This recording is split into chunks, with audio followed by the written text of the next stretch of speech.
প্রিয়জনের সঙ্গে রেস্টুরেন্টে যাওয়ার পর যদি দেখেন খাবার প্লেটে নয়, রাখা হয়েছে ছোট্ট টয়লেটের মতো পাত্রে।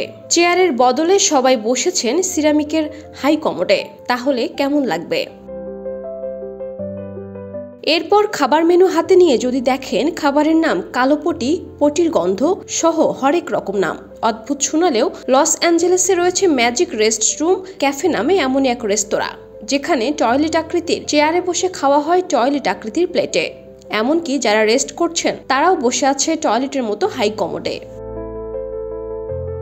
এই ব্যতিক্রমী রেস্তোরাঁর ধারণা এসেছে তাইওয়ান থেকে। সেখানে মডার্ন টয়লেট নামে এমন একটি রেস্তোরাঁ বেশ জনপ্রিয়।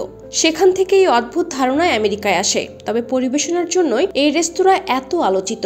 প্রথম থেকেই কৌতূহল, মজার অনুভূতি আর চমক দিয়ে ভরা এই রেস্তোরাঁ, যেখানে একবার গেলেই মনে হবে এটা তো আসলে একটা অন্যরকম অভিজ্ঞতা। এই রেস্তোরাঁর মেনুতে রয়েছে মজার নাম কালো পটি, পটির গন্ধ। শুনে অদ্ভুত লাগলেও কালো পটি হলো চকলেট আইসক্রিম, চকলেট সিরাম আর চকলেট ফ্লেক্স দিয়ে একটি তৈরি ডেজার্ট। আর পটির গন্ধ হলো বেস্ট পোর্কের একটি ডিশ। নাম অদ্ভুত হলেও খাবারের স্বাদ যেমন দুর্দান্ত, তেমনি পরিবেশনার এই অভিনবত্ব রেস্তোরাঁটিকে নিয়ে গেছে আলোচনার শীর্ষে। তবে রয়েছে সমালোচকও। অনেকেই বলছেন খাবার সময় এমন থিম মোটেই ভালো নয়। তবে বিতর্ক যাই থাক, এই রেস্তোরাঁ প্রমাণ করেছে নতুনত্ব সবসময় মানুষের আগ্রহ তৈরি করে।